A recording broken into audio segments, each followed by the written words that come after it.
Buenas noches, bienvenidos nuevamente a las actividades académicas del Departamento de Anestesiología y Reanimación de la Universidad del Valle.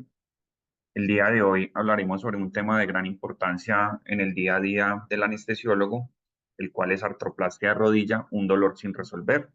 Estará a cargo de la doctora Catherine Argote, quien es residente de último año de Anestesiología y Reanimación, y fue acompañada por su tutor, el doctor Andrés Velázquez Tafur, quien es especialista en anestesiología y reanimación y especialista también en dolor y cuidados paliativos.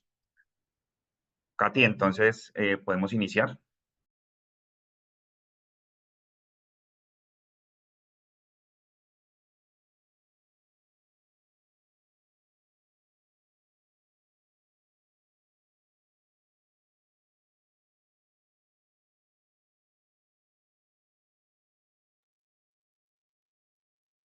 Katy.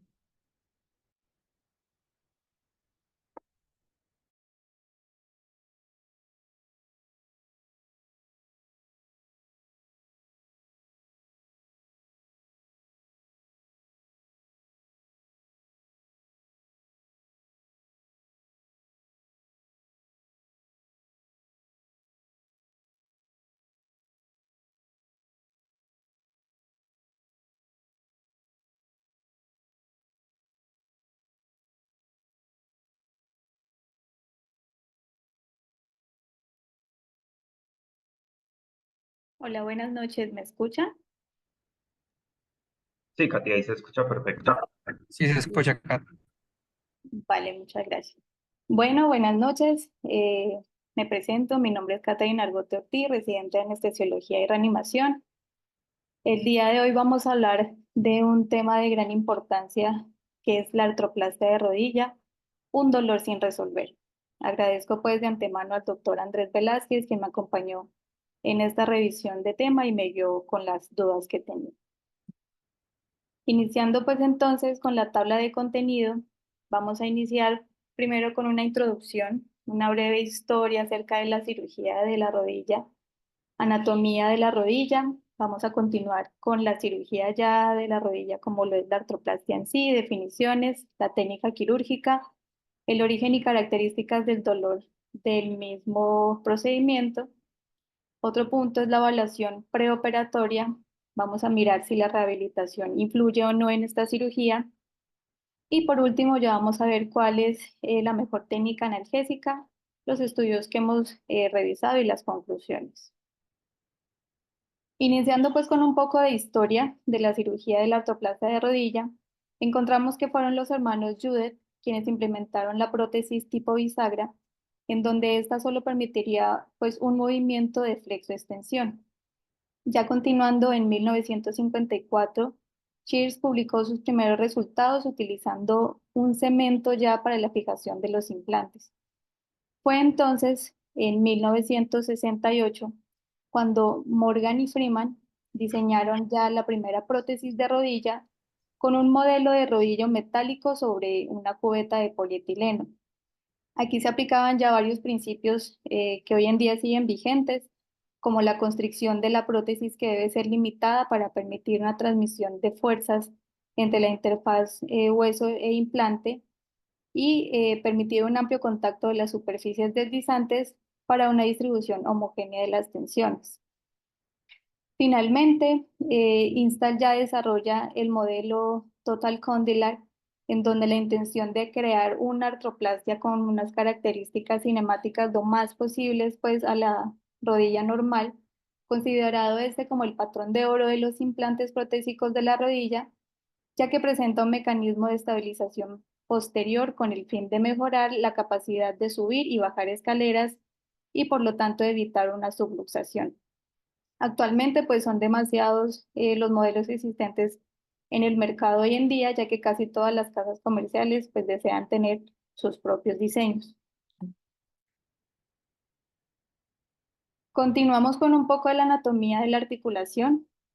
Hablemos pues que esta es una articulación sinovial. Esta, como ya sabemos, va a conectar a los tres huesos, al fémur, la tibia y la rótula. Esta es la articulación más grande y la que más probablemente sometida a un mayor estrés en todo el cuerpo humano. y nos va a permitir principalmente movimientos a lo largo de un eje de flexión y extensión en el plano sagital.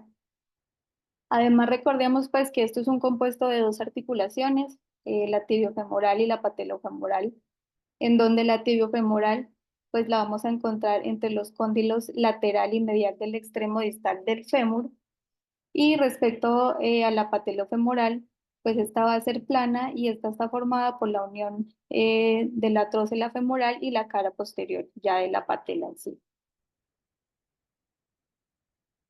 Respecto a la anatomía de los músculos y los movimientos de la rodilla, miramos que los principales flexores de la articulación de la rodilla son los músculos bíceps femoral semitendinoso y el semimembranoso. Los músculos, el grácil y el sartorio, pues ya nos van a ayudar como flexores débiles. Y respecto al principal extensor de la articulación de la rodilla, vamos a tener que es el músculo cuádriceps femoral. Este va a ser asistido pues por el músculo tensor de la fascia lata.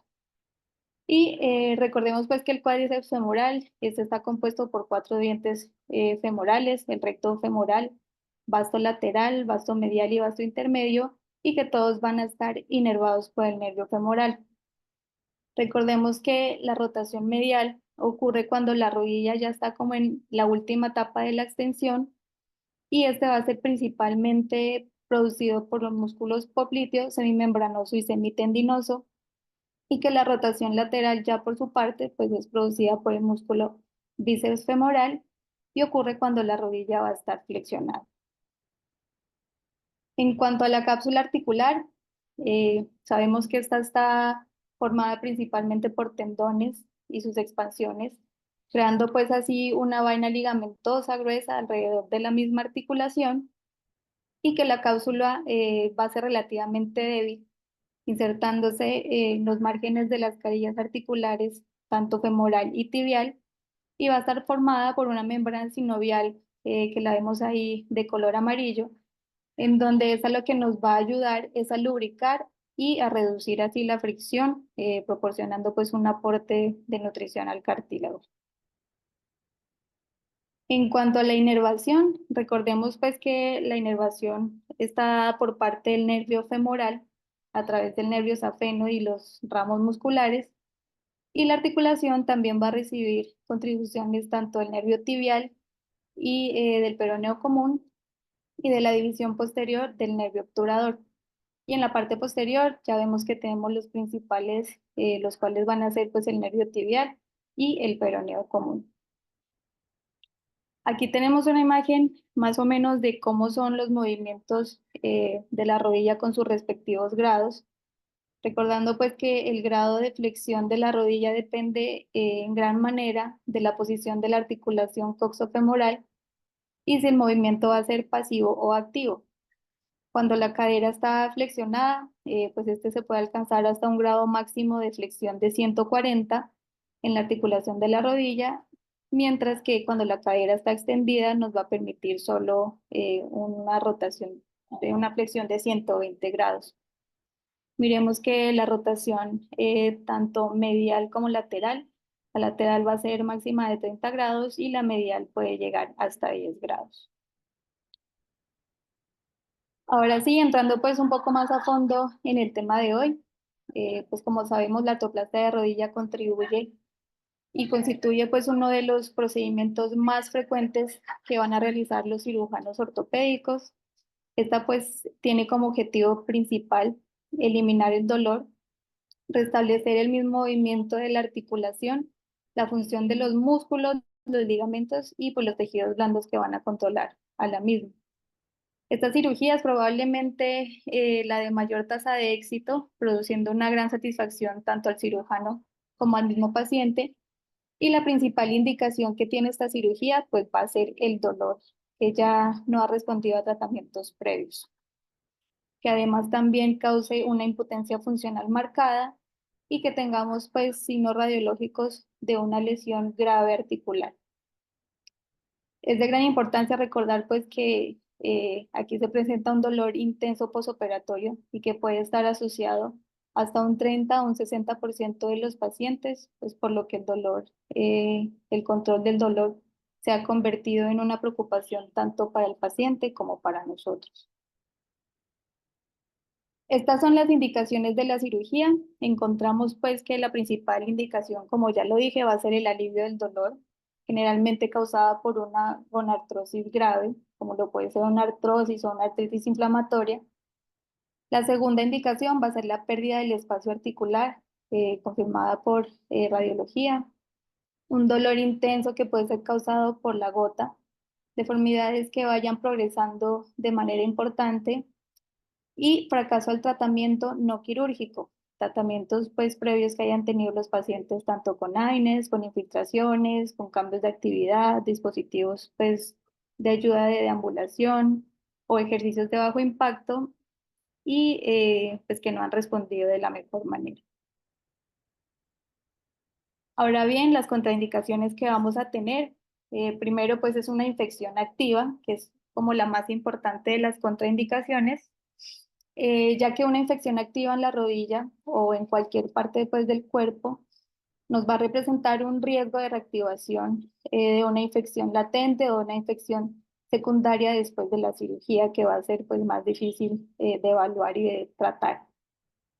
Y aunque aún pues, no se ha establecido como el momento adecuado para la artroplastia después del tratamiento de cualquier infección, lo que se tiene hasta ahora es que es prudente retrasarla hasta que se demuestre que no hay infección y que pues, el paciente haya completado la antibicoterapia.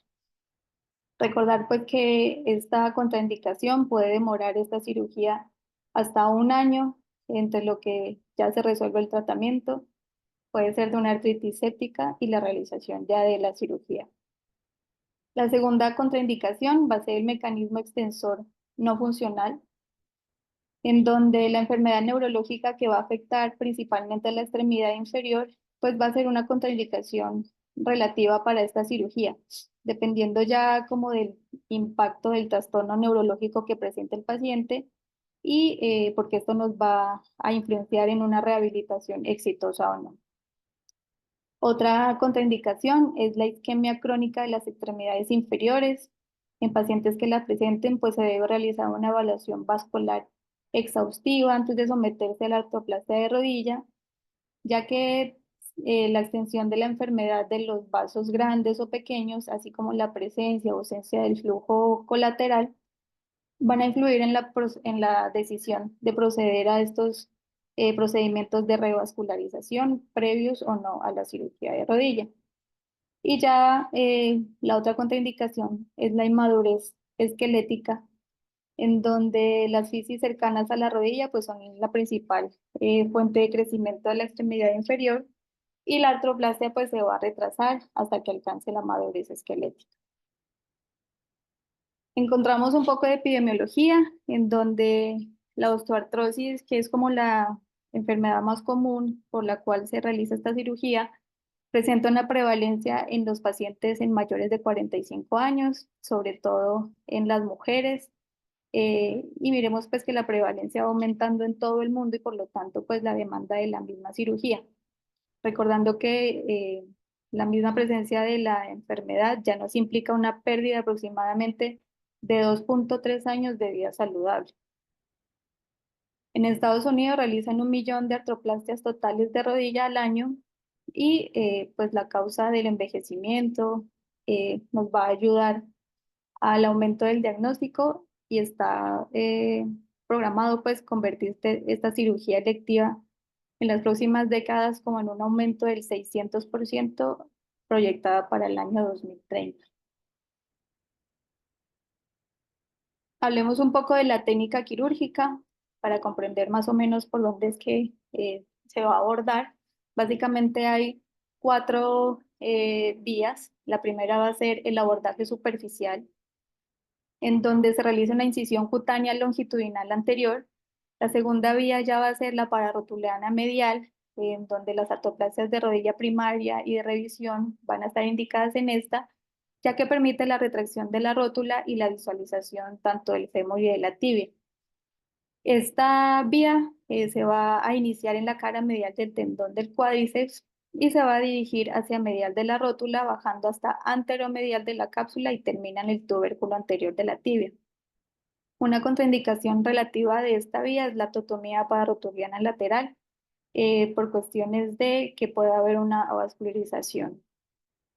La tercera vía es el subvasto, en donde la parte distal va a ser la parte pues igual que la anterior, pero en la parte proximal ya se va a sacar todo el vientre del vasto interno, como vemos ahí, fuera del mismo tabique intermuscular para permitir la retracción lateral. La cuarta vía es el transvasto, en donde ahí se mira en la imagen, en la parte distal va a ser igual a la pararotuliana y en la parte proximal ya se va a separar medialmente del tendón del cuádriceps, siguiendo las líneas de las fibras del vientre muscular, como lo vemos ahí, del vasto interno. Esta nos va a permitir restablecer más rápidamente la función del mecanismo extensor y la fuerza de empuje de la rótula nos va a mejorar. En cuanto a la evaluación preoperatoria, miramos pues que es importante verificar la gravedad de la patología subyacente de la rodilla y el fracaso de los tratamientos no quirúrgicos que haya tenido el paciente, así como identificar también pues cualquier comorbilidad médica que pueda afectar la elección de la anestesia que le vamos a dar al paciente. La mayoría de estas cirugías se van a realizar en circunstancias pues electivas para las que por lo tanto pues vamos a tener tiempo suficiente para considerar otros tratamientos alternativos, evaluemos el riesgo quirúrgico y realicemos los ajustes necesarios de los medicamentos.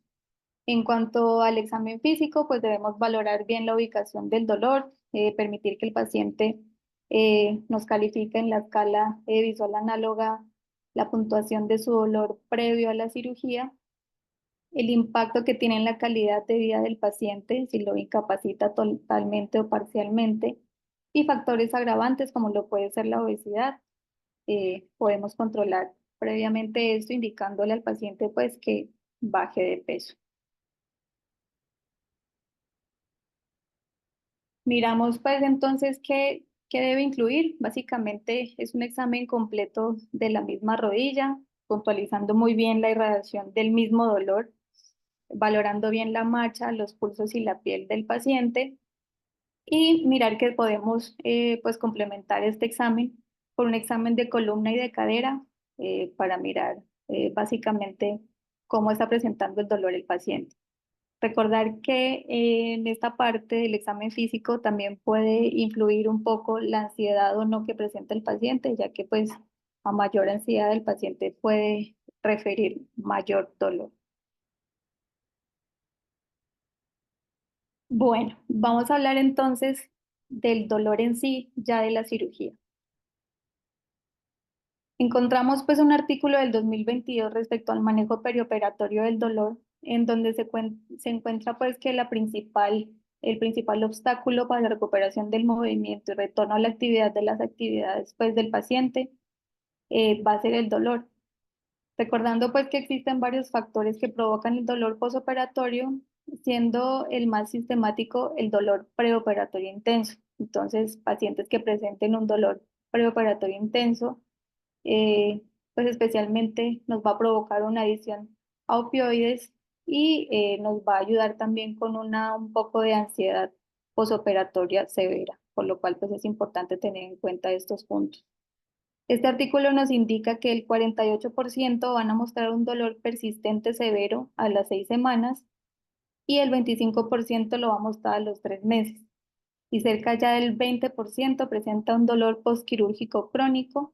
Y recordar que pues cuanto mayor es el dolor, más lenta va a ser la recuperación y por lo tanto más prolongada la estancia hospitalaria y más intenso el dolor perioperatorio.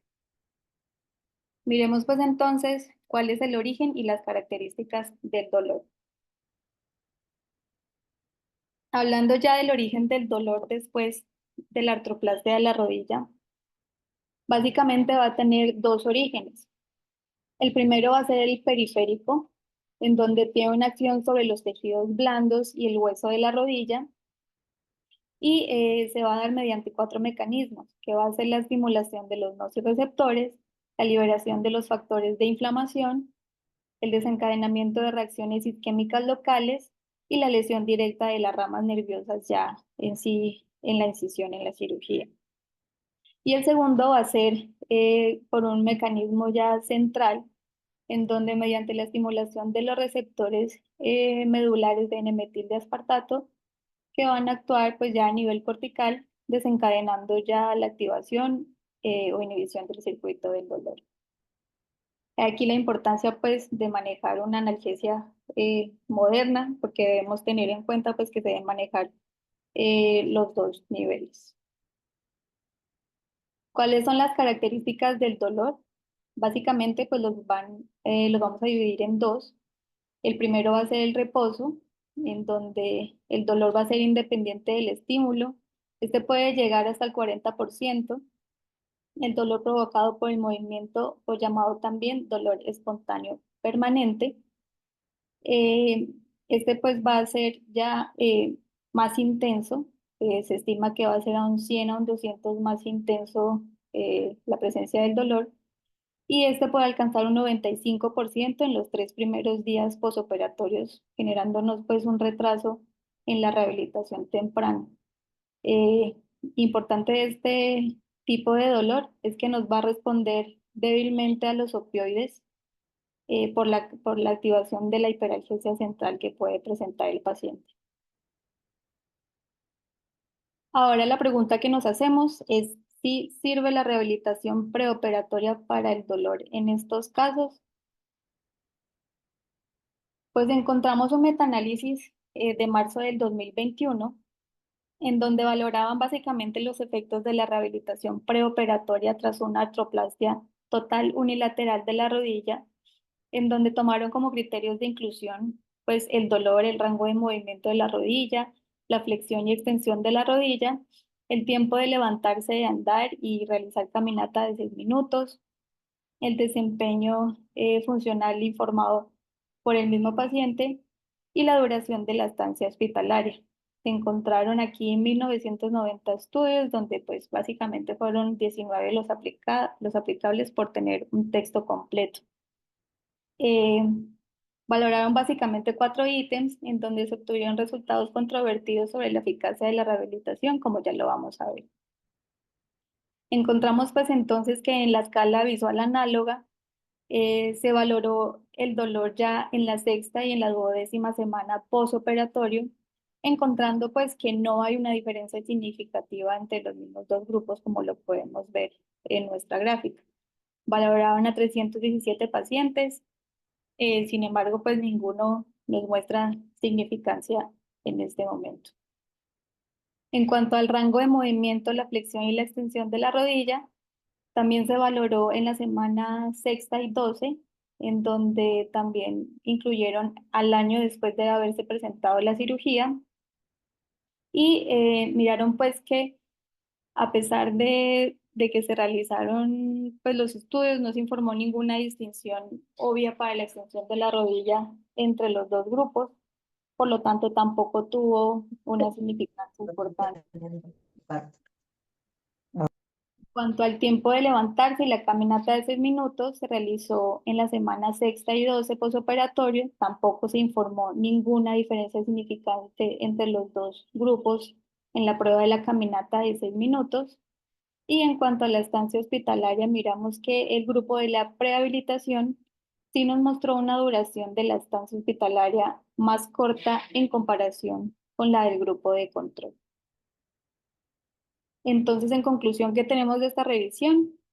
Es que la rehabilitación preoperatoria sí fue eficaz para reducir la duración de la estancia hospitalaria y que básicamente pues, puede ser eficaz para mejorar la calidad de vida relacionada respecto a la rodilla y los deportes, pero que no modificó la influencia de la escala visual análoga respecto al dolor, ni la caminata de 6 minutos, ni el rango de movimiento de la misma rodilla.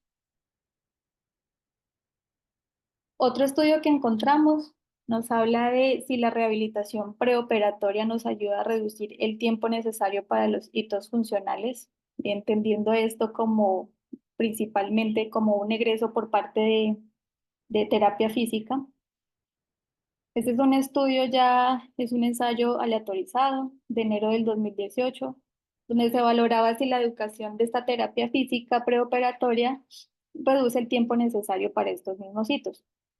Lo que se realizó fue que todos los pacientes, que eran 126, recibieron una sesión de terapia física educativa grupal previa, pero se dividió al grupo control con 63 pacientes, los cuales ellos no recibieron la sesión individual, y al grupo de intervención, en donde los otros 63 pacientes sí recibieron una sesión preoperatoria individual, la cual consistía básicamente en indicar al paciente pues cómo puede hacer la terapia en casa, con las precauciones que puede tener después de la cirugía, la movilidad en la cama y la deambulación y el manejo de las escaleras. Y además, estos pacientes tenían acceso a un micrositio web en donde era muy específico para cada articulación y brindaba ya información detallada sobre ejercicios, sobre la deambulación y actividades de la vida diaria que podían hacer. Esto mediante videos, texto e imágenes, en donde ellos podían tener tanto acceso como el centro de rehabilitación y acceso desde sus celulares. Miramos que la sesión preoperatoria individualizada la realizaron 2 semanas antes de la cirugía, con una duración de 20 a 30 minutos, donde se les hacía practicar la movilidad y los ejercicios con y sin dispositivos de deambulación, y además la educación de cómo preparar su entorno en cuanto al posoperatorio en su casa y resolver las inquietudes de los pacientes. Eh, Además, pues todos los pacientes en este caso informaron haber utilizado el micrositio en algún momento durante el periodo de estudio, y el 96% informó haberlo utilizado antes de la operación y el 76% informó utilizarlo después de la operación. Los ítems que vamos a tener para el egreso por fisiatría consistían en la capacidad de que el paciente pueda trasladarse independientemente hacia adentro y hacia afuera de la cama, levantarse de la silla y poder utilizar individualmente el inodoro, y caminar de forma independiente aproximadamente 150 pies, que pueda subir y bajar escaleras independiente, y también ser independiente con el programa de ejercicios en el hogar y las actividades de la vida diaria.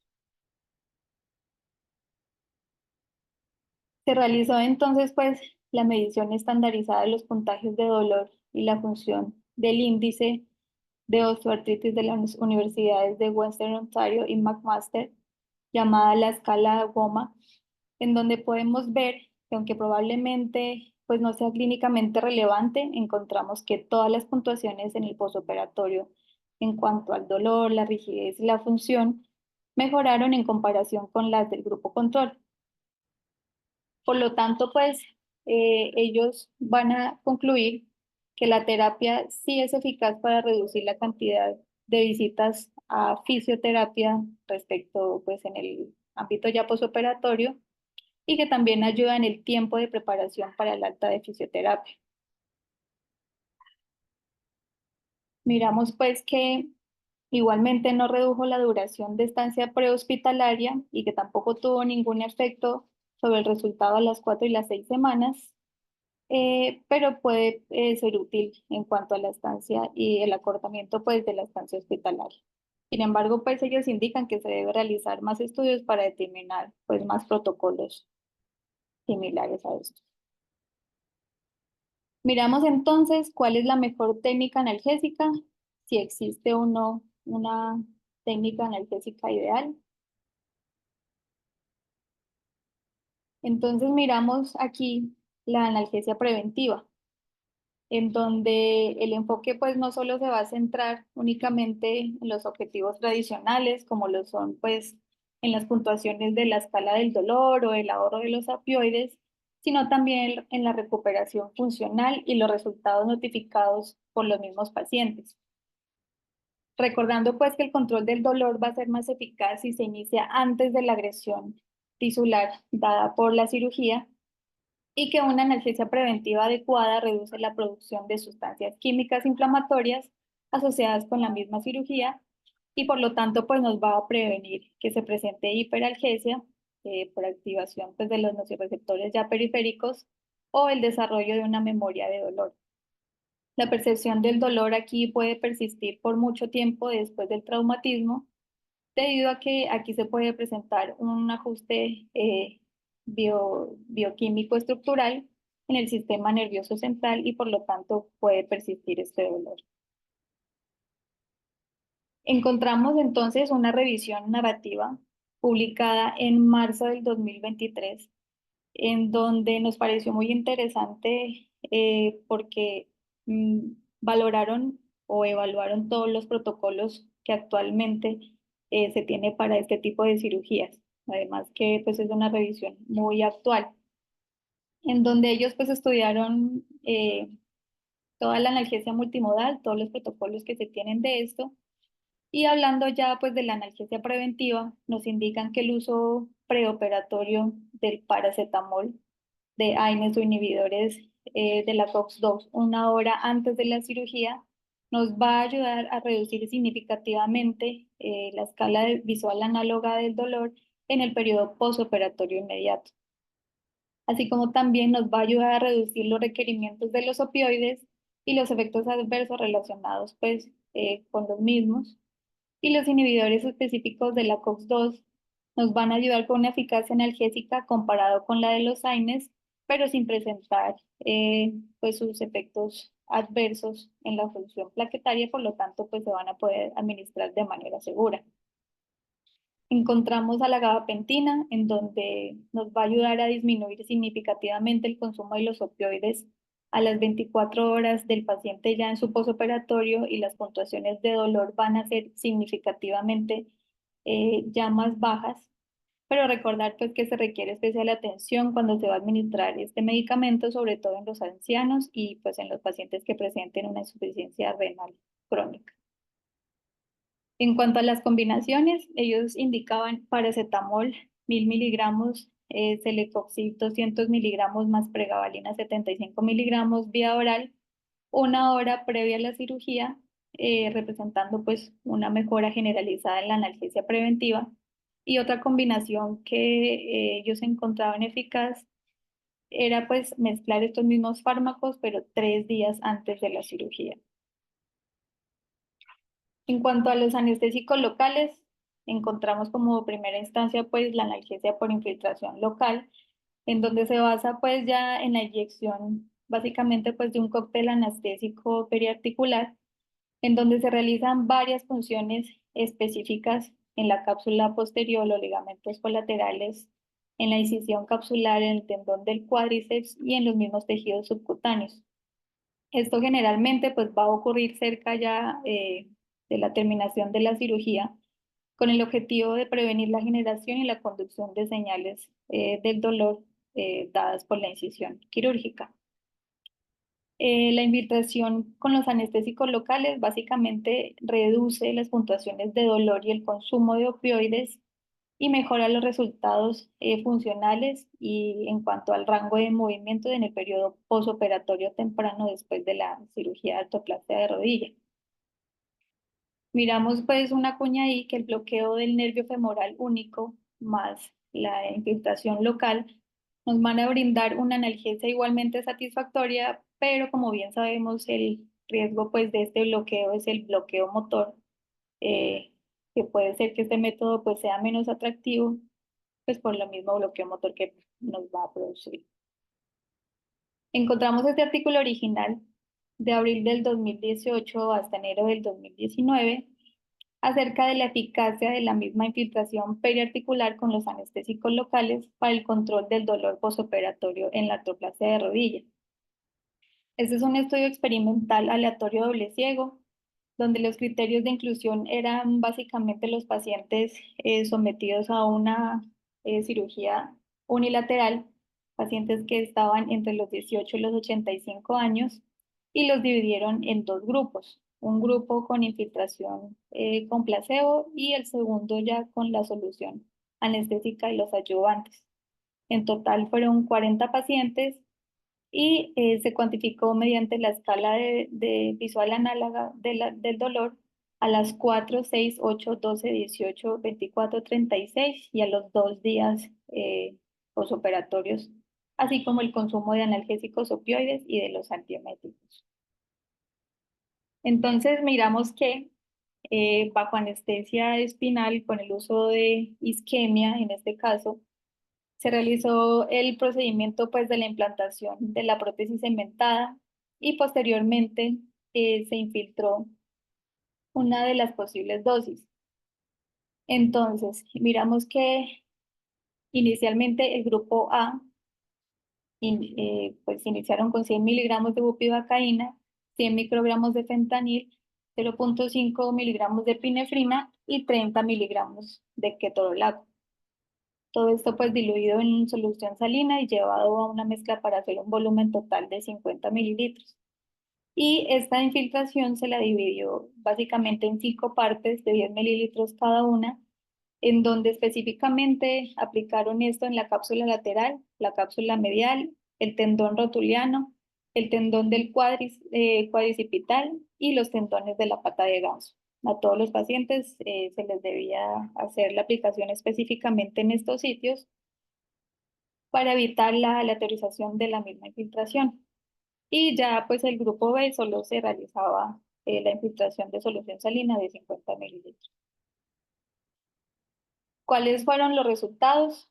Miramos pues que en la escala visual análoga postquirúrgica entre el grupo placebo y el grupo del estudio a las 4, 8, 12, 32 y 48 horas postoperatorios, pues mostró una diferencia significativa en casi todas las mediciones a favor del grupo que sí recibió la infiltración con el anestésico. Además, también mostró una disminución en el consumo analgésico de los opioides y de los antieméticos. Esto en contraste pues con el grupo placebo, con una dosis única acumulativa de tramadol en promedio de 220 miligramos en el grupo placebo y 10 miligramos en el grupo experimental, como lo vemos ahí. Y no hubo una diferencia significativa en la disminución del porcentaje del mismo hematocrito. En esta gráfica podemos ver pues cómo el grupo que recibió el anestésico tuvo a través de los 2 días de seguimiento una disminución en el valor de la escala visual análoga, demostrando así pues que la infiltración periarticular es un método muy seguro y eficaz como parte de la analgesia multimodal en la artroplastia de la rodilla.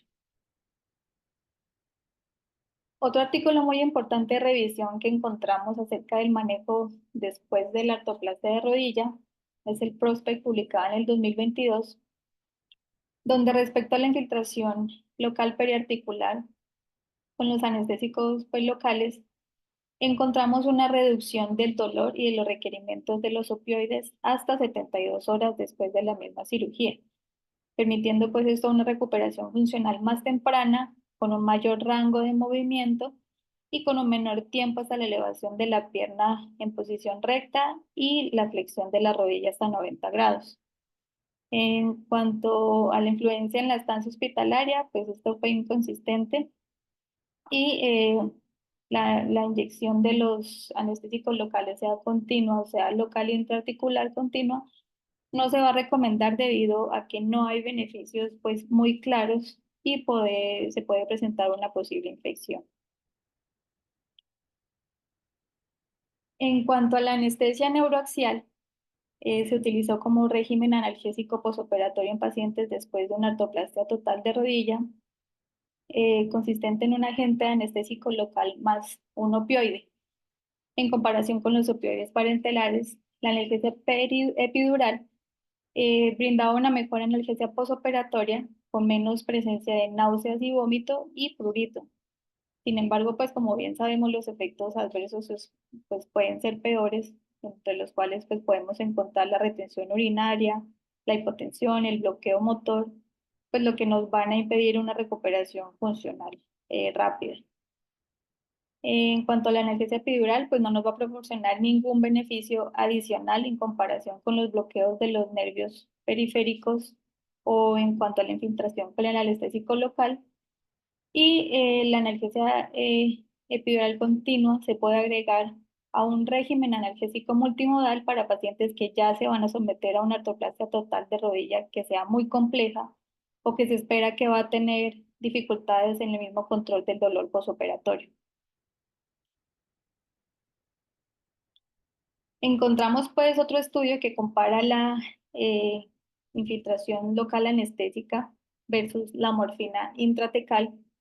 Es un estudio doble ciego de 50 pacientes programados para una artroplasia total de rodilla bajo la misma anestesia espinal, en donde fueron distribuidos aleatoriamente básicamente en dos grupos: el grupo M, en donde se inyectó 0.1 miligramos de morfina vía intratecal más la anestesia espinal, y el grupo L, en donde se realizó la infiltración local con ropivacaína, ketorolaco y epinefrina durante la operación, y posteriormente se administraron dos inyecciones más en bolo de la misma mezcla a través de un catéter intraarticular en el posoperatorio. Los criterios de inclusión fueron los pacientes que presentaban edad entre 40 a 85 años y pacientes que fueran ASA 1 hasta ASA 3. Miramos pues en este diagrama, recordando pues que todos los pacientes recibieron diazepam 10 miligramos vía oral 1 hora antes de la cirugía.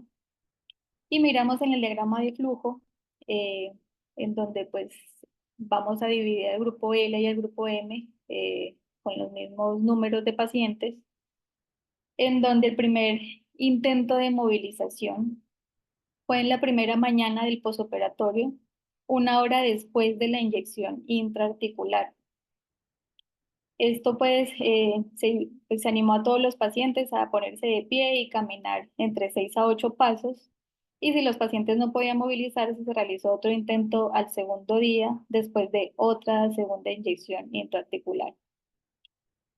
Miramos pues que el criterio de valoración principal en este estudio fue el consumo de morfina, con un consumo medio de morfina encontrándolo menor en el grupo L que en el grupo M durante las primeras 48 horas posoperatorias.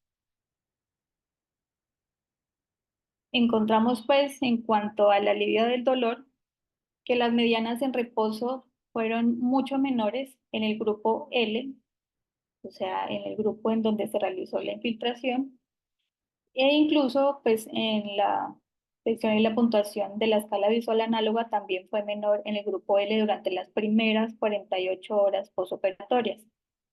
Al caminar, el dolor en movimiento, la mediana también de puntuación del dolor fue menor en el grupo L. En cuanto a la recuperación funcional, miramos pues que la extensión y la flexión de la rodilla no mostraron diferencias entre los dos grupos. Sin embargo, una proporción significativamente mayor del grupo L sí fueron capaces de subir escaleras a las 24 horas, un 50% versus un 4% del grupo M, y a las 48 horas el 70% del grupo L versus un 22% del grupo M. En conclusión, en este estudio nos indica pues que la técnica de la infiltración era superior a la morfina intratecal para proporcionar un buen alivio del dolor, y pues nos dio como resultado una movilización temprana y una mayor satisfacción tanto para el paciente como para el cirujano. ¿Qué nos habla de la anestesia neuroaxial? El Prospect. Aquí encontramos pues que no hubo diferencias entre la analgesia epidural y la aplicación de los anestésicos locales para el consumo de opioides posoperatorios, y al contrario sí se presentó mayor duración de estancia y fue menos eficiente con respecto a los rangos de movimiento los pacientes pues que recibían la anestesia neuroaxial. En conclusión, pues la analgesia epidural intraoperatoria y posoperatoria, a pesar de que tiene buenos efectos analgésicos, pues no la van a recomendar debido a los posibles efectos adversos que ya conocemos, como la movilidad reducida, la hipotensión o pues la retención urinaria, puesto que nos van a impedir una recuperación rápida. Ahora la pregunta que nos hacemos es si existe un bloqueo regional ideal para la artroscopia de rodilla. Pues vamos a ver que un estudio del 2010 que compara la infiltración periarticular versus el bloqueo continuo del nervio femoral tenía como propósito este estudio pues determinar el efecto analgésico de las dos técnicas y el impacto que estas van a tener en la capacidad funcional de deambulación como medida de recuperación quirúrgica. Este pues fue un estudio aleatorizado doble ciego de 40 pacientes entre ASA 2 y ASA 3, llevados a una artroplastia de rodilla y fueron sometidos en un solo centro médico. Ellos recibieron pues analgesia posoperatoria durante 48 horas mediante una infiltración periarticular del anestésico local llamado el grupo L o bloqueo continuo del nervio femoral llamado el grupo F. Los criterios de exclusión que tenía en este estudio eran pacientes ASA 4, ASA 5, pacientes con obesidad mórbida, con dolor neuropático, trastorno sensorial y motor, y pacientes que ya tengan uso crónico de los opioides. La técnica anestésica, fue la siguiente. En cuanto a la anestesia neuroaxial, fue dada en L2, L3, L3, L4, con 12.5 miligramos de bupivacaína al 0.5%, y si era necesario se administraba sedación con propofol. En cuanto al catéter continuo para el nervio femoral, pues se localizó el nervio femoral y el catéter se lo tunalizó entre 5 a 7 centímetros debajo de la piel para pues, minimizar el deslizamiento. Y al final de la cirugía ya se administró la dosis de carga, como lo vemos ahí, de 8 mililitros de ropivacaína al 0.2 al grupo F y la solución salina al grupo L. Seguido a esto, se tuvo una infusión continua de ropivacaína de 0.2 en el grupo F a las 48 horas respectivamente, y en el grupo L solo la solución salina 0.9. Además, se le realizó a todos los pacientes una infiltración de la cápsula posterior de la rodilla para cubrir pues, el dolor popliteo. Aquí se inyectaron básicamente 100 miligramos de ropivacaína, ketorolaco 30 miligramos y 0.25 mililitros de epinefrina en la cápsula posterior de la rodilla antes de cementar los implantes. En cuanto a la infiltración periarticular e interarticular, se preparó una segunda solución con un volumen total de 100 mililitros de ropivacaína al 0.2%, más 1 mililitro de ketorolaco, o sea, 30 miligramos, 0.5 mililitros de epinefrina y para ser infiltradas en el grupo de la infiltración anestésica. Y posteriormente ya se llevó 100 mililitros de solo solución salina para ser infiltradas en el grupo F. Al final de la cirugía también se insertó un catéter intraarticular a 5 centímetros aproximadamente de la incisión y se infundió una tercera solución con un volumen de 50 mililitros de ropivacaína al 0.5%, ketorolaco 30 miligramos, 0.25 de epinefrina, respectivamente pues, al grupo de la infiltración y solución salina del grupo F. Miramos pues acá que en la unidad de cuidados posanestésicos se administraban a los dos grupos ya la oxicodona de 10 miligramos cada 12 horas, el celecoxib, que está muy indicado en este tipo de cirugías, 100 miligramos cada 12 horas por 5 días, y el acetaminofén 1 gramo cada 6 horas por 5 días. ¿Qué encontramos en los resultados? Que los pacientes del grupo F utilizaron menos morfina que en los pacientes del grupo de la infiltración durante los 2 primeros días del tratamiento, como lo vemos ahí. Hubo también una tendencia a un menor dolor en reposo en el grupo F, pero al caminar en la escala de calificación numérica, pues ya fue similar entre los dos grupos. Y tampoco hubo pues mucha diferencia en el dolor en cuanto a la máxima flexión de la rodilla entre los dos grupos entre el primer y segundo día del posoperatorio.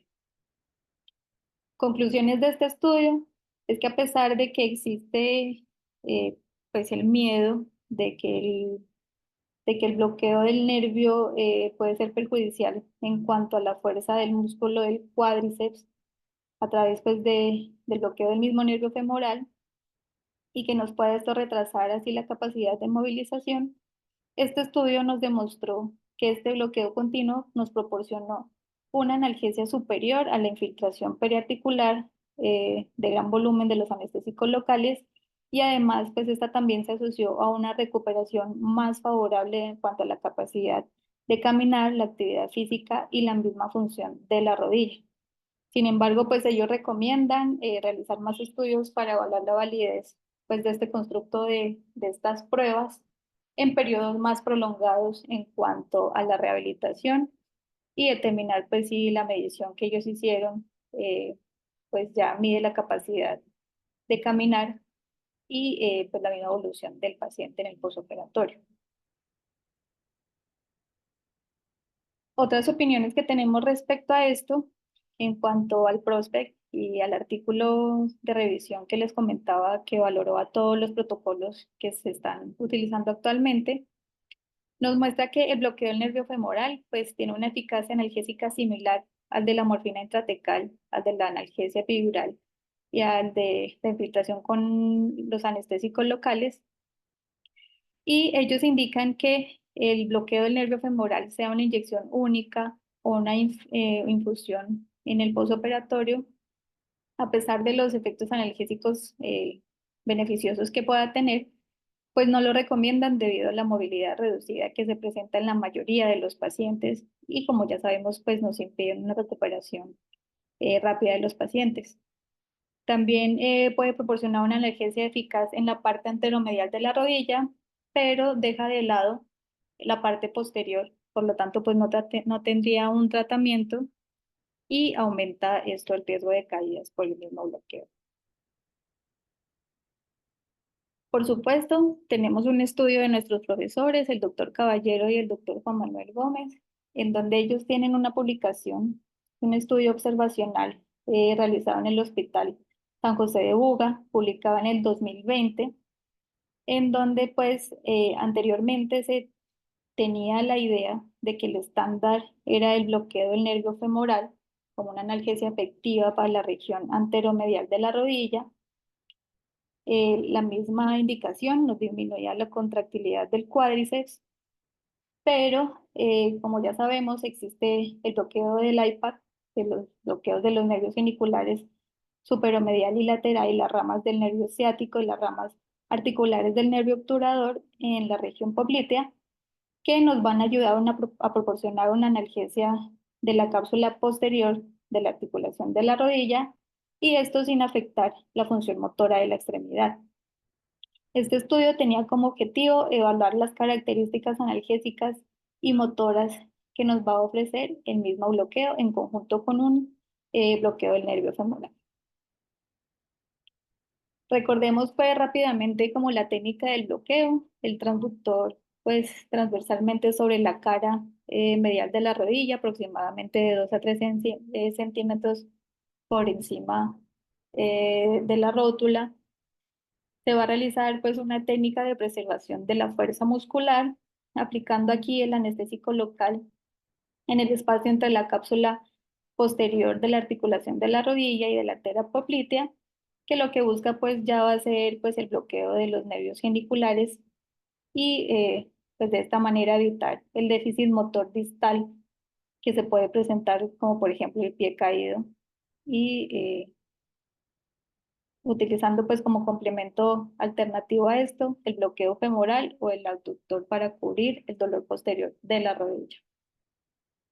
En este estudio fueron 27 pacientes, todos fueron sometidos a una artroplasia unilateral primaria, todos recibieron anestesia neuroaxial subaracnoidea más el bloqueo del nervio femoral combinado con el IPAC y todos mediante pues la técnica de asepsia y antisepsia.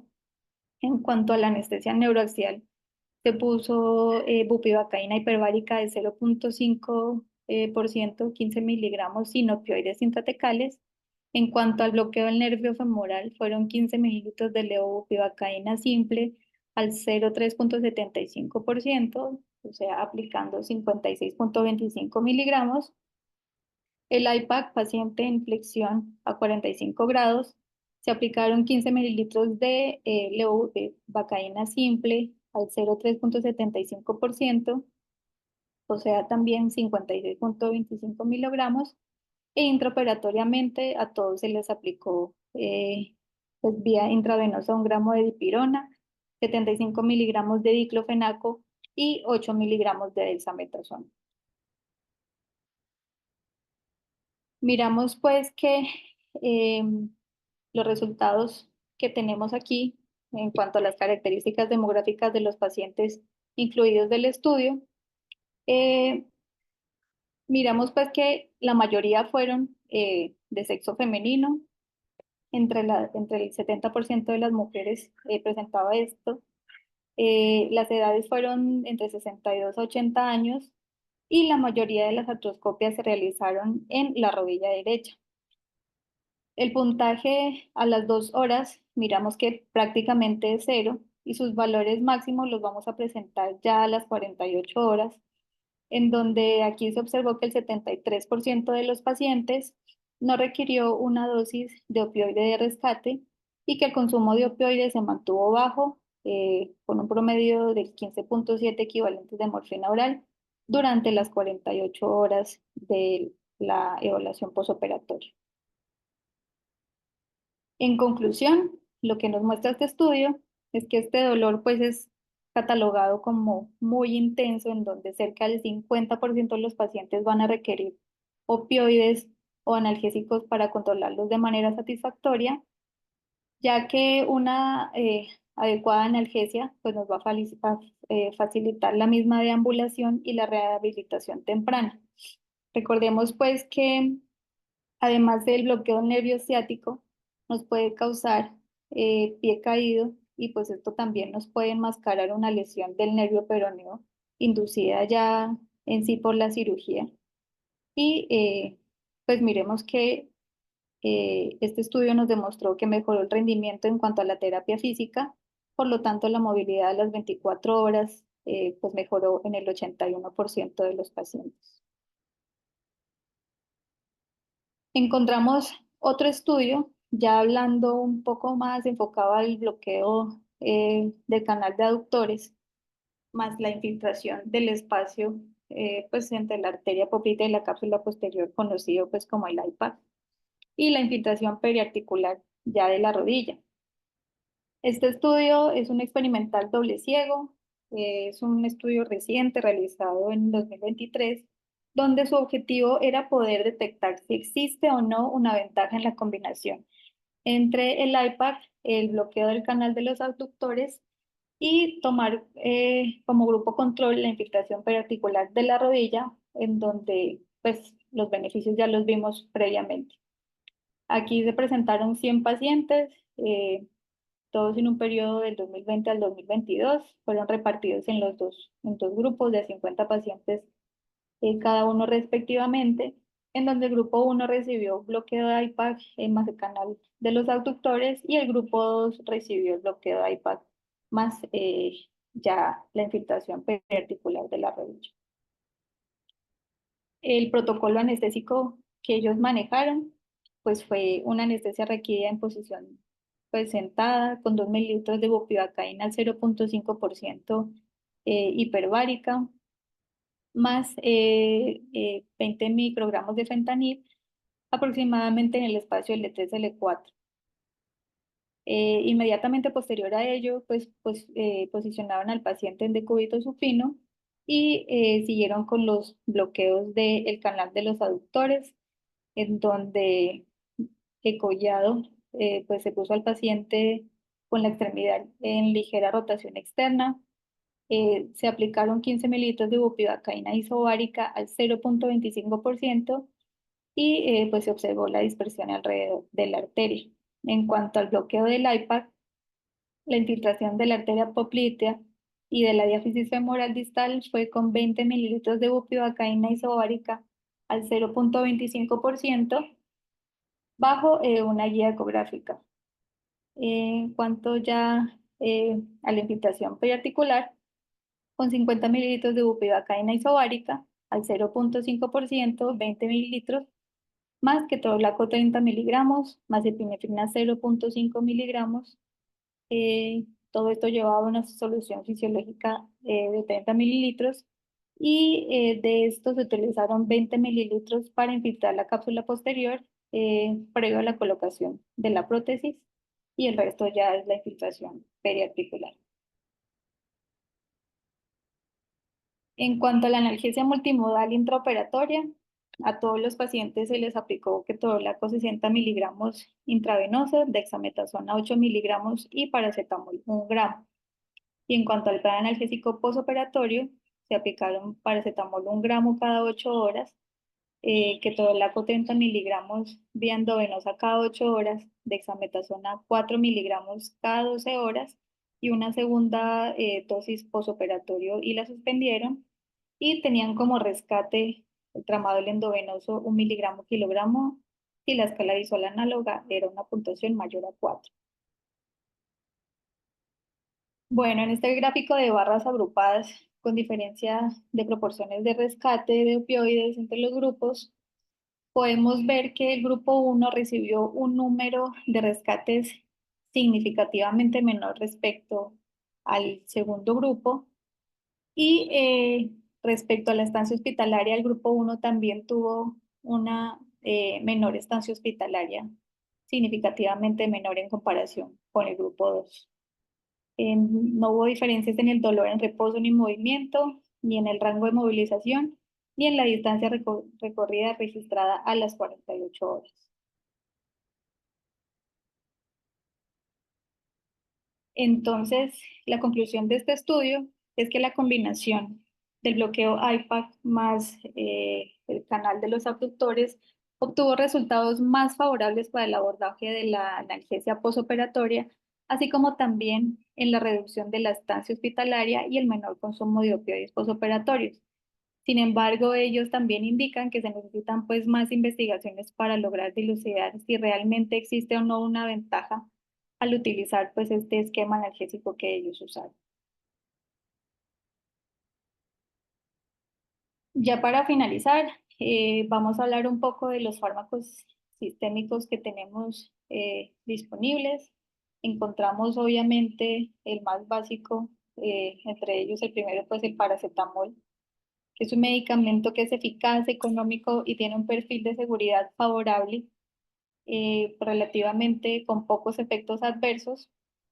Y pues ellos recomiendan el paracetamol antes o durante la operación y se debe continuar después de la operación. Indican pues que la administración intravenosa debe reservarse solo para pacientes que no pueden deglutir comprimidos, ya que la eficacia de la forma intravenosa y oral pues va a ser la misma. Sin embargo, pues recordemos que la administración intravenosa tiene un inicio de efecto pues un poco más rápido y predecible que la misma administración oral, siendo pues la intravenosa unos 510 minutos frente a unos 1000 minutos por vía oral. Las dosis recomendadas por ellos fueron 650 miligramos vía oral cada 6 horas a 1000 miligramos cada 8 horas, sin sobrepasar pues los 3000 miligramos al día. Y miramos pues que la combinación con los AINES o con otros inhibidores de la COX-2 para el dolor es más eficaz que si se administra el paracetamol solo. Hablando ya de los AINES, incluidos también los inhibidores específicos de la COX-2, encontramos pues que esta va a ser la principal herramienta de la analgesia multimodal en la artroscopia de la rodilla, porque reducen la inflamación provocada por la misma cirugía, el dolor posoperatorio lo van a reducir entre aproximadamente el 30% y disminuye el consumo de opioides con pues, efectos adversos relativamente bajos. Recordemos evaluar pues el riesgo individual del paciente, teniendo en cuenta pues antecedentes de úlcera gástrica duodenal, disfunción renal o disfunción hepática. Y ellos indicaban unas dosis recomendadas en el postoperatorio de ketorolaco 30 miligramos intravenoso cada 6 horas durante un máximo de 4 días y las dosis las deben reducir a 15 miligramos cada 6 horas si los pacientes tienen mayor a 65 años o si tienen una función renal levemente alterada. Tras el egreso, ellos recomendaban seguir con una terapia antiinflamatoria con meloxicam vía oral, indicaban pues 15 miligramos al día o Celecoxib 200 miligramos vía oral cada 12 horas. Recordemos pues que el uso de estos fármacos, más allá de la estancia hospitalaria, que puede ser hasta 6 semanas, pues también nos van a ayudar a aliviar el dolor y facilitar la rehabilitación posoperatoria. En cuanto a los opiáceos, tenemos pues en cuenta todos los efectos adversos que ya conocemos y por lo tanto pues se debe tratar de limitar su uso. Recordar que los pacientes que no han recibido previamente opiáceos, la prescripción debe limitarse a máximo 7 días y pacientes que reciben una prescripción inicial de opioides de 10 días tienen casi un 20% de la probabilidad de seguir tomando opioides hasta un año después de haber realizado la cirugía. Y la probabilidad aumenta aproximadamente 35% al año con un suministro de 30 días. Se puede recomendar la tramadol más paracetamol o un AINE porque se encontró que mejora significativamente el control del dolor y nos ayuda a la deambulación temprana. En cuanto a la dexametasona, eh, pues como bien sabemos, se aplica en casi todas estas cirugías, reduce las puntuaciones del dolor posoperatorio, el consumo de los opioides, la presencia de náuseas y vómitos y mejora la recuperación funcional junto con la satisfacción pues, del paciente. En cuanto a la curación y la infección articular periprotésica, debido pues a estos corticoides, se demostró pues que es clínicamente irrelevante, por lo tanto tiene pues más beneficio que riesgo y que se puede presentar si bien una hiperglucemia transitoria, especialmente pues en pacientes que tengan antecedentes de diabetes, pero esta pues la podemos controlar con una dosis adecuada de insulina. Y en cuanto a la ketamina, pues ya sabemos que es un antagonista reversible no competitivo. Intraoperatoriamente, en las dosis subanestésicas nos pueden ayudar a reducir el dolor y el consumo de opioides, pero recordar que el uso clínico está limitado, pues por los efectos adversos que ya sabemos que pueden presentar como alucinaciones o un estado mental disociativo o aumentar las mismas secreciones del paciente. En conclusiones, entonces, tenemos que pues si bien el tratamiento del dolor posoperatorio no puede ignorar otros resultados posoperatorios, debido a esto, pues como encontramos la recuperación funcional rápida, las complicaciones que se puedan presentar, también tener en cuenta la satisfacción del paciente, pues es casi imposible encontrar un régimen analgésico universal que se pueda aplicar pues a todo el mundo. Por lo tanto, miramos pues que independientemente de la composición de las posibles soluciones analgésicas que miramos que se usan, todas han demostrado que puede haber una disminución de los valores en la escala visual análoga del dolor. Y si bien la terapia física no modificó ni el dolor, ni la caminata, ni el rango de la rodilla, pues sí nos contribuyó a reducir la cantidad de visitas, tanto a fisioterapia en cuanto a la parte posoperatoria, y también nos ayudó con el egreso por parte de fisioterapia y en algunos casos nos ayudó a disminuir la estancia hospitalaria. Entonces, pues debemos tener en cuenta para elegir una técnica según la experiencia también del equipo de tratamiento de dolor, del equipo también del mismo cirujano, las condiciones y características específicas de cada paciente, implementar pues una analgesia multimodal que no se refiere a analgesia de muchos medicamentos, sino a analgesia pues en cuanto a la sinergia, pero sobre todo tener en cuenta que se debe individualizar a cada paciente. Muchas gracias por su atención y ahí está el código QR para que escaneen la bibliografía. Bueno, Kate, gracias por la charla, muy buena charla académica, aprovechando que hoy es 17 de octubre, el Día Mundial del Dolor. Haciendo la cuña, teníamos que hacer una charla de dolor. Bueno, con respecto a la rodilla, ella ha sido realmente como el coco o el chacho en los modelos perioperatorios, una cirugía que tiene altísimo riesgo de dolor y de cronicidad. Actualmente se están manejando los modelos de prehabilitación. Lástima, por efectos de la charla no incluimos algunos artículos del manejo de prehabilitación en intervención, porque de pronto nos sale el manejo de la charla. Pero actualmente sí es claro que hay que controlar variables, que el dolor es una de las variables que hay y es adecuado controlar que un paciente con dolor prequirúrgico severo pueden y van a esperar un dolor posquirúrgico severo de difícil manejo. De hecho, actualmente en prehabilitación, no sé si Kate tuvo, por ahí te acuerdas del artículo de crioneurólisis.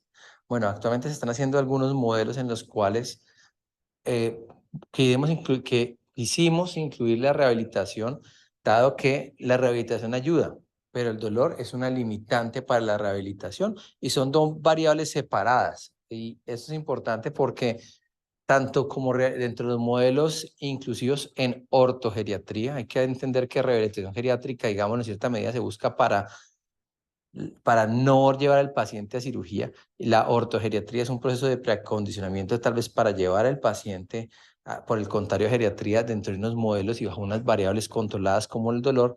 Se está buscando actualmente inclusive lo que es el manejo de intervenciones de geniculados previos a las cuales usualmente en la unidad de dolor nos llega bastante frecuente y con fisiatría hemos tenido la posibilidad de correlacionarlo con análisis de marcha y funcionaba bastante bien. Entonces, por ejemplo, recientemente un artículo que me gustó mucho de crioneurólisis donde hacían un procedimiento en los pacientes con dolor crónico severo de ablación previo a ser llevado a cirugía. Unas 2 semanas antes hacía la rehabilitación y posteriormente se colocaba el IPAC y el canal de los aductores y ahí comenzaron las tendencias esos son estudios pequeños, pero han logrado libre de opioides, pero realmente acuérdense que actualmente hemos cambiado de entender el dolor como una escala numérica a entender el dolor como una patología y que se debe ser valorada de manera multidimensional, con análisis de función específicos para la patología. Y esto es muy importante y entendiendo el paciente como persona y por eso de pronto Kate hablaba un poco del hecho de que pacientes con dolor no controlado, pacientes con ansiedad son subtipos que hay que excluir y hay que manejarlos de una manera diferencial. Porque a todos nos ha pasado el paciente que queremos que nos vaya bien, que tenga dolor y en el posquirúrgico tiene un dolor muy severo. Esto también es importante tenerlo presente, dado que, digamos, en la casuística que tenemos en la unidad, estos pacientes que tienen dolor crónicos posquirúrgicos severos, una de las causas importantes es dolor neuropático, ¿no?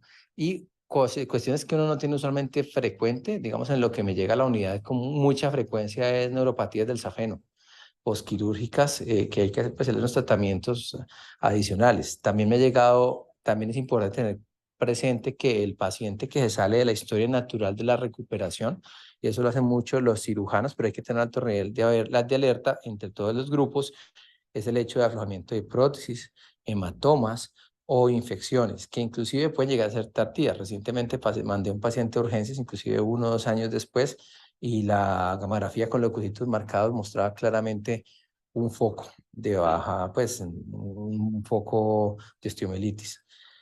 Ya en el contexto de la evolución de los bloqueos, hemos cada vez ido entendiendo que la función es muy importante.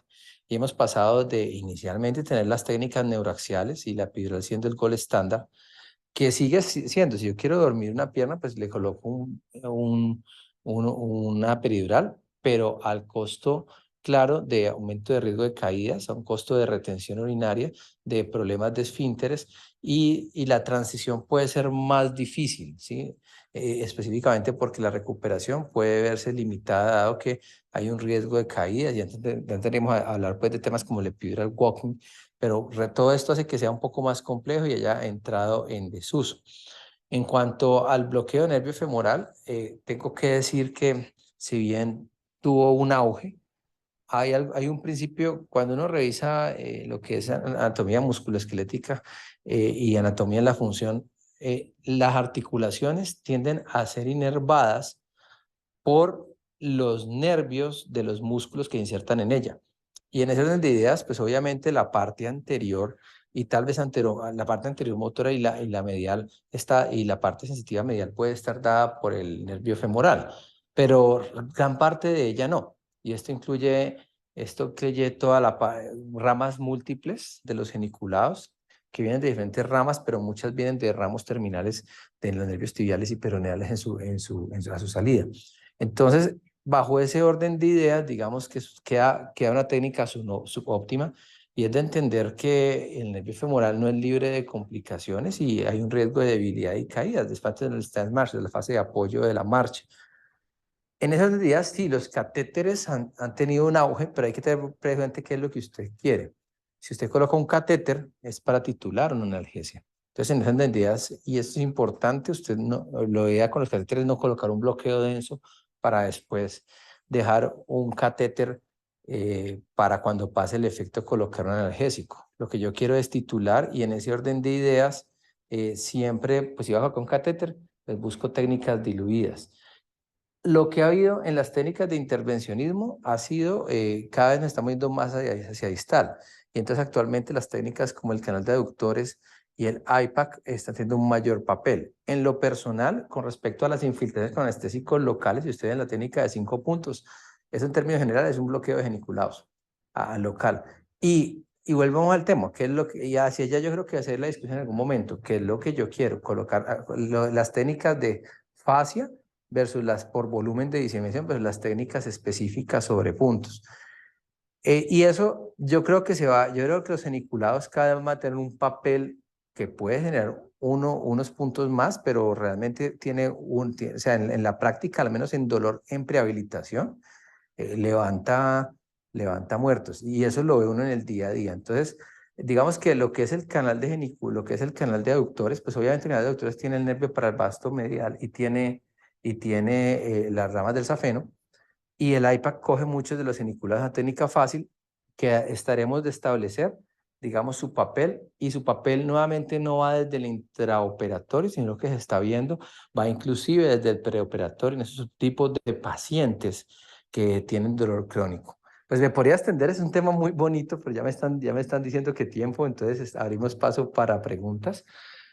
Kate, felicitaciones, muy buena charla. Yo sé que querías meter más cosas, pero me tocó sacarte porque pues es muy extensa, pero seguiremos y abrimos el espacio para preguntas. Sí, me uno a lo que dice el profe Velázquez, muy buena conferencia, una revisión muy extensa de la literatura actual sobre el manejo pues, del dolor en la artroplasia de rodilla. Tenemos por parte de los participantes dos preguntas. Una es del doctor Freddy Ariza. Nos dice que muchas gracias, que excelente conferencia. Y nos pregunta una duda muy interesante. ¿Cuál sería la mejor combinación de estrategias para estandarizar un servicio ambulatorio de artroplastia tipo Fast Track de rodilla? Bueno, a ese respecto, y es importante tener que muchos de los artículos son pequeños. Cuando uno mira el prospect, entonces dice, no, mira, puedes buscarle un bloqueo o hacer local. La técnica que más, la técnica que más experiencia tiene realmente y retroalimentación son la infiltración con anestésicos locales. El problema en la práctica es que depende de la variabilidad del cirujano y tener una técnica estandarizada de colocación, como la técnica de 5 puntos, que tiene bastante lógica. Es coger el cuello femoral, es coger el cuello femoral y rodearlo de medicamento. Entonces, digamos que eso depende, eso hay que revisarlo actualmente, y no quiero meterle más cosas porque es que actualmente uno de los factores que no se está teniendo en cuenta es que las técnicas sin torniquete están disminuyendo también el dolor, porque hay un factor de compresión relacionado. Entonces, y en este momento se están popularizando las técnicas sin torniquete con infiltraciones de altos volúmenes. Entonces colocan anestésico local, colocan esteroide, algunos colocan esteroide, sí colocan un antiinflamatorio y colocan adrenalina. Entonces digamos que eso todavía no hay un estándar, porque Prospect ni por los estudios pequeños no lo ha logrado establecer. Desde el punto de vista de intervención, lo que sí hemos visto que tiene mejores resultados para el anestesiólogo en el día a día es un IPAC seguido de un canal de aductores. Y quiero puntualizar en el canal de aductores porque al menos en mi experiencia de lo que he visto en el postquirúrgico severo, la neuropatía del safeno en postquirúrgicos de cirugía es altamente subdiagnosticada y es una causa es una causa que hay que estar atentos porque duele mucho y es bastante incapacitante. Con respecto a las técnicas estándar para Fast Track, sí se ha visto lo que mayor evidencia tiene. Puede ser cualquier antiinflamatorio, pero lo que mayor evidencia tiene ha sido para el celecoxib y para el paracetamol, tanto en el pre como en el intra como por el posoperatorio. Esto dado por número de estudios. Podría ser cualquier otro, pero el celecoxib es el que tiene más nivel de evidencia actualmente. Y con respecto a la técnica, yo si me coloco a jugar y lo que estamos haciendo, definitivamente el IPAC con el canal de aductores puede ser una muy buena alternativa. Y si me lo juego un poco más, los modelos actualmente van en un enfoque perioperatorio. Entonces, esto no es suficiente, sino la subtipificación del tipo de paciente desde el modelo de prehabilitación. Y está por definirse, empezando estudios, el manejo activo de intervencionismo para controlar el dolor y después llevarlo a cirugía puede ser aún más exitoso. Esto entendiendo también que ese paciente debe ser prehabilitado. Y esto no se nos escapa solamente a nosotros del ámbito de nuestra práctica, sino que también tiene que tener un modelo de rehabilitador, porque específicamente para el riesgo de luxación, el mecanismo extensor es muy importante. Lo que somos y lo que nos permitió ser aparte del pulgar, los que usó para pararnos, no es la flexión, sino la extensión. Entonces, el mecanismo extensor debe ser adecuadamente rehabilitado para facilitar, digamos, la rehabilitación temprana. Entonces, esto va un poco más allá. Este es un avance, pero la prehabilitación, el manejo intraoperatorio y la detección temprana del evento, el que el paciente que no va bien, porque yo sí considero que los pacientes van a requerir posiblemente una intervención temprana y un manejo multidisciplinario, porque como hemos visto y Kate puntualizó, paciente que queda con opioides al 30 días va a seguir con opioides, pero aparte de eso se busca una causa. La detección temprana del evento es lo que me permite modificar la intervención o secuelar. Entonces yo creo que hacia allá va esto. Hay mucho campo para estudio, hay mucho campo para estudio, pero es reconocer que tanto la parte anterior como la parte posterior de la rodilla es importante, ¿sí? Entonces, y que la función buscamos que sea preservada. Entonces, digamos que en eso vamos. Todavía no hay una conclusión, pero hay muy buenos indicios que vamos por ahí. Listo, y la otra pregunta que nos la realiza el profe Castillo, felicita a Katy, dice que muy buena conferencia y pregunta que en el caso del bloqueo de canal de aductores, ¿cuál es el mejor nivel para realizarlo? Normalmente la rodilla tiene una inervación. De hecho, les voy a colocar la experiencia que tengo. A nivel de analgesia transicional, uno usualmente busca no colocar bloqueos de fase, sino bloqueos en diferentes puntos. Los geniculados, hay muchos, pero normalmente tratamos de coger el superomedial, el inferomedial, el superolateral. El recurrente podría colocarse, pero hay un riesgo de daño de peroneal, entonces tratamos de dejarlo quieto, pero también es importante tener que el nervio para el vasto medial tiene una inervación significativa, especialmente porque el vasto medial es el único músculo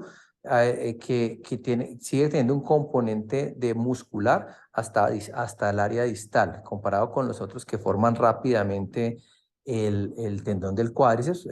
Lo sigue formando, pero él sigue teniendo un componente, entonces tiene una mayor representación. Realmente, ¿qué es lo que uno quiere con con el canal de aductores? Coger el safeno, que lo puedes coger ya a la salida o adentro, pero lo hacemos con canal, buscando coger un poco de ese vasto medial sin afectar la posición. O sea, ¿en cuál podría ser la mejor posición? Digamos que no creo que haya un estudio específico, pero usualmente lo que yo hago es tratar de cogerlo cuando ya está saliendo el hiato sacro. Cuando comienzo a ver la geniculada, ahí lo coloco, buscando ese abordaje distal, ¿correcto? También lo puedes colocar a nivel medio, posiblemente sí, pero desde el punto de vista de la evidencia, no creo que haya un estudio comparándolo. Importante tener presente eso que la parte anterior es, y nuevamente con los geniculados, mira, los geniculados básicamente, a mi parecer, es entender la diáfisis femoral y rodear la diáfisis femoral de medicamento. En últimas es eso. Lo que pasa es que para efectos de dolor crónico uno busca enfoques más selectivos para buscar algunos tipos de procedimientos como la crioneurólisis, que yo nunca la he hecho, pero sí la radiofrecuencia o neurólisis químicas para dar más tiempo de rehabilitación.